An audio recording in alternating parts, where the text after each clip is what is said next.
Assalamualaikum warahmatullahi wabarakatuh. Baiklah, perkenalkan saya Excella Nur Fadilah, NIM 18004069. Kali ini saya akan mempresentasikan yaitu hasil proposal evaluasi program. Baik, judul evaluasi program saya kali ini adalah Evaluasi Pembelajaran Daring Mahasiswa Program Studi Teknologi Pendidikan Fakultas Ilmu Pendidikan Universitas Negeri Padang selama pandemi COVID-19 pada mata kuliah Micro Teaching tahun akademik 2020-2021.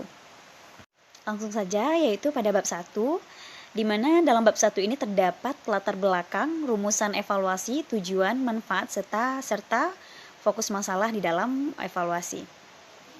Nah, inti dari latar belakang yaitu bahwa pelaksanaan pembelajaran daring di Universitas Negeri Padang ini harus dimonitoring dan dievaluasi supaya agar mutu pendidikan itu tetap terjaga. Jadi evaluasi terhadap pelaksanaan daring itu dapat dilihat dari respon mahasiswa sehingga hal itu bisa bermaksud untuk Fakultas Ilmu Pendidikan itu bisa memperoleh umpan baik itu secara langsung maupun dari mahasiswa itu sebagai masukan utama proses pendidikan yang diharapkan bisa menjadi luaran dengan potensi yang unggul. Nah, evaluasi pembelajaran. Nah, sekarang kita akan melihat rumusan evaluasinya, yaitu yang pertama bagaimana proses belajar mengajar daring pada mata kuliah Micro Teaching pada program studi teknologi pendidikan Fakultas Ilmu Pendidikan. Kemudian, yang kedua, bagaimana kompetensi dosen dalam mengajar pada pembelajaran daring mata kuliah Micro Teaching pada teknologi pendidikan. Kemudian, yang ketiga, bagaimana sarana dan prasarana yang mendukung dalam pembelajaran daring pada mata kuliah Micro Teaching Prodi Teknologi Pendidikan. Nah, selanjutnya fokus masalahnya di sini adalah yang pertama, bahwa subjek penelitian ini adalah mahasiswa program teknologi pendidikan semester 6 yang menempuh mata kuliah Micro Teaching tahun akademik 2020-2021. Yang kedua, objek penelitian ini adalah penilaian diri perkuliahan daring mata kuliah Micro Teaching selama pandemi COVID-19 yang kemudian berdasarkan komponennya pedagogik terdapat 3 parameter. Yang pertama, di mana pembuatan video praktek Micro Teaching itu bagaimana, yang kedua penggunaan media dalam perkuliahan daring, kemudian kegiatan belajar selama perkuliahan daring pada mata kuliah Micro Teaching. Dan selanjutnya kita akan melihat pada bagian bab 2 itu ada konsepnya. Baik, pada bagian bab 2 itu terdapat kajian pustaka di mana di dalam kajian pustaka itu tercakup bahwa bagaimana konsep evaluasi program, kemudian model chip yang kita gunakan, kemudian pembelajaran daring, dan bagian dari konsep dari mata kuliah Micro Teaching itu sendiri. Selanjutnya pada bagian bab 3 terdapat metode evaluasi di mana ada jenis evaluasi, rancangan evaluasi, teknik pengumpulan data, dan teknik analisis data. Sekarang kita akan bahas satu persatu bahwa yang pertama kita akan melihat bagaimana dengan jenis evaluasi. Nah, jenis evaluasi yang saya gunakan di situ adalah jenis evaluasi model chip, di mana ada konteksnya, input, proses, dan produk. Selanjutnya, kita akan melihat bagaimana rancangan evaluasi di sana. Nah, rancangan evaluasi di sana mencakup judul kegiatan, di mana judul kegiatan sudah saya sebutkan. Kemudian bagaimana program yang dievaluasi. Jadi program yang dievaluasi itu adalah pembelajaran daring mahasiswa program studi teknologi pendidikan Fakultas Ilmu Pendidikan Universitas Negeri Padang selama pandemi COVID-19 pada mata kuliah Micro Teaching tahun akademik 2020-2021. Selanjutnya subjek evaluasi di sini adalah mahasiswa dari program studi teknologi pendidikan itu sendiri yang menempuh mata kuliah Micro Teaching yaitu pada semester 6. Kemudian instrumen evaluasi. Nah, kemudian alhamdulillah pada instrumen ini saya menggunakan data angket dengan instrumen kuesioner kepada seluruh responden, di mana di sana terdapat beberapa indikator, tapi intinya itu di sana mencakup bagaimana proses belajar mengajar dan bagaimana kompetensi dosen dalam mengajar, kemudian bagaimana sarana dan prasarana dalam pembelajaran daring. Nah, teknik dalam pengumpulan data ini yang saya gunakan yang pertama adalah dengan menggunakan metode wawancara online. Jadi metode wawancara online ini saya melakukan penyebaran angketnya itu berupa kuesioner kepada mahasiswa teknologi pendidikan, kemudian dokumentasi. Pada dokumentasi ini terdapat beberapa indikator dan aspek yang tercakup di dalam lampiran dokumentasi, kemudian ada lampiran video dalam pembuatan Micro Teaching. Penyebaran itu nanti akan dikumpul, kemudian akan dianalisis, dan evaluator akan melakukan analisis terhadap pembelajaran daring mahasiswa TP. Kemudian lalu evaluator akan menarik kesimpulan. Jadi menarik kesimpulan ini hanya dikemukakan hanya sementara dan bisa seakan-akan evaluator bisa mengubahnya kembali begitu. Dan selanjutnya kita akan masuk kepada bab 4 di mana itu ada hasil dan pembahasan. Nah, poin-poinnya ada deskripsi data, hasil dan analisis data, kemudian ada pembahasan. Kita akan melihat bagaimana dengan deskripsi data. Nah, penelitian ini menggunakan model penelitian evaluasi program CHIP di mana ada konteks, input, proses, dan produk. Jadi, metode ini menggunakan penelitian metode kualitatif, kemudian populasinya itu mahasiswa TP pada semester 6 tentunya di Fakultas Ilmu Pendidikan Universitas Negeri Padang. Sampel yang peneliti sudah kumpulkan itu terdapat 24 mahasiswa dan instrumen penelitian ini berupa kontak centang yang tersebar. Jadi teknik survei yang peneliti gunakan adalah melalui secara daring menggunakan Google Form untuk menjawab pertanyaan yang diberikan. Nah, selanjutnya nanti metode itu akan diolah dengan metode kualitatif. Kita selanjutnya akan melihat bagaimana analisis datanya.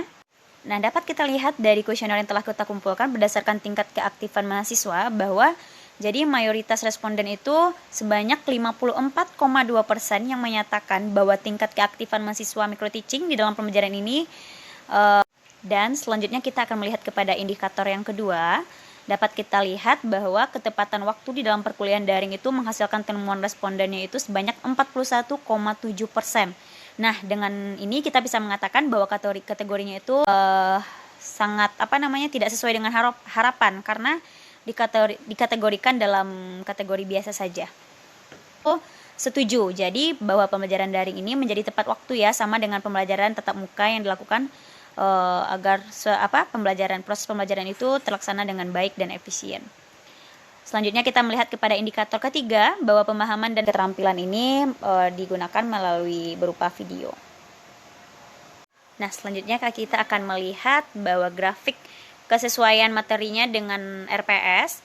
Jadi indikator ini mengatakan bahwa dengan RPS ini berada di dalam kategori setuju, yaitu berada pada 52,2%, di mana responden ini menyatakan bahwa materi yang sudah diajarkan itu sudah sesuai dengan kontrak perkuliahan atau RPS. Jadi tujuan pembelajaran pada mata kuliah ini tercapai dengan sangat efektif. Nah, indikator yang kelima dari aspek evaluasi konteks pada evaluasi ini yaitu bagaimana sih kemudahan siswa di dalam mengirimkan tugas selama pandemi COVID-19 ini. Jadi, pada hal ini kita bisa melihat bahwa dalam kategori ini dikatakan setuju, yang mengatakan responden ini sebanyak 52,2%. Jadi, tidak ada kesulitan yang dialami oleh para responden dalam mengirimkan tugas pada mata kuliah microteaching. Berarti pembelajaran dan daring pada dalam evaluasi itu tidak terjadi kendala apapun. Nah, bisa kita simpulkan, jadi dampak pembelajaran daring terhadap mahasiswa ini dari aspek konteksnya yaitu pembelajaran daring itu masih membingungkan mahasiswa.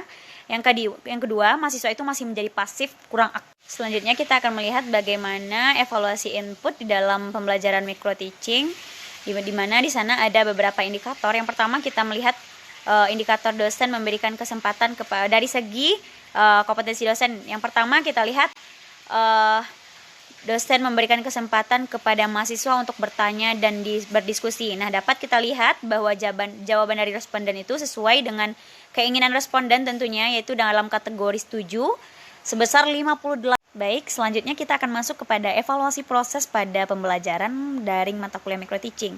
Di sini kita melihat dari aspek sarana dan prasarana, di mana di dalam aspek dan sarana dan prasarana inilah yang para responden menggunakan pembuatan video microteaching.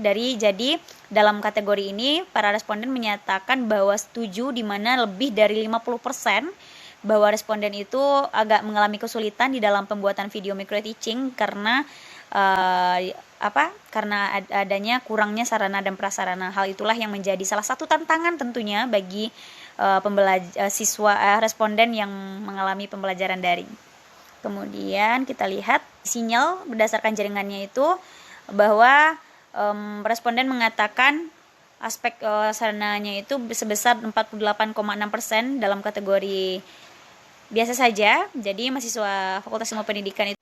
Dan selanjutnya kita akan melihat bagaimana dari segi saya memiliki kuota yang cukup untuk mengakses perkuliahan online. Itu adalah beberapa kisi-kisi dalam pertanyaan kuesioner. Jadi responden itu menjawab bahwa kategorinya itu dalam kategori setuju yaitu sebesar 50%. Artinya apa? Berarti dalam kuota perkuliahan itu mahasiswa itu masih mudah dalam mengakses perkuliahan dikarenakan salah satunya ada bantuan dari pemerintah tentunya. Lalu kita lihat dari segi selanjutnya masuk ke dalam evaluasi produk pembelajaran daring pada mata kuliah micro teaching, di mana komponen produk dalam penelitian evaluasi ini memiliki dua indikator, yaitu hasil belajar atau pemahaman mahasiswa dan dampak pengetahuan yang diperoleh pada pembelajaran ini. Indikator pertama bisa kita lihat bahwa mahasiswa memperoleh. Nah, jadi indikator pertama dalam evaluasi ini yaitu apakah mahasiswa itu memperoleh hasil atau pemahaman terhadap pembelajaran micro teaching dengan baik dan mampu menerapkan pembelajaran keterampilan. Lalu hasilnya yang kedua yaitu bagaimana sih dampak pengetahuan.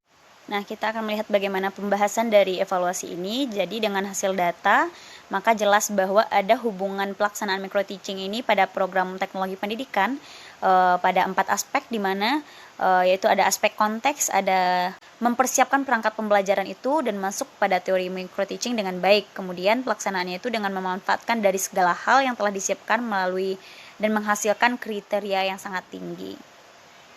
Selanjutnya kita masuk kepada bab 5 yaitu penutup. Jadi poin-poin dalam bab 5 ini ada kesimpulan dan rekomendasi. Kita lihat pada bagian kesimpulan bahwa pembelajaran daring di teknologi pendidikan telah mampu mengembangkan keterampilan berpikir kritis dan keterampilan mengajar pada mahasiswa teknologi pendidikan, baik itu melalui video yang telah dilakukan.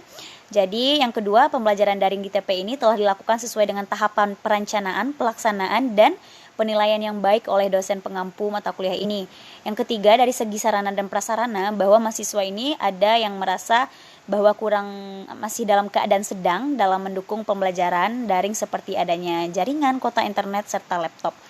Nah, rekomendasi dari ini adalah, pada bagian rekomendasi, jadi secara umum tujuan pembelajaran daring ini sudah tercapai dengan baik.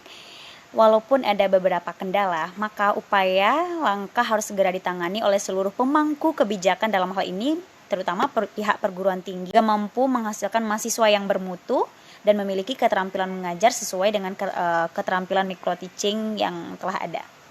Baik, sekian dari saya akhiri dengan membacakan wassalamualaikum warahmatullahi wabarakatuh.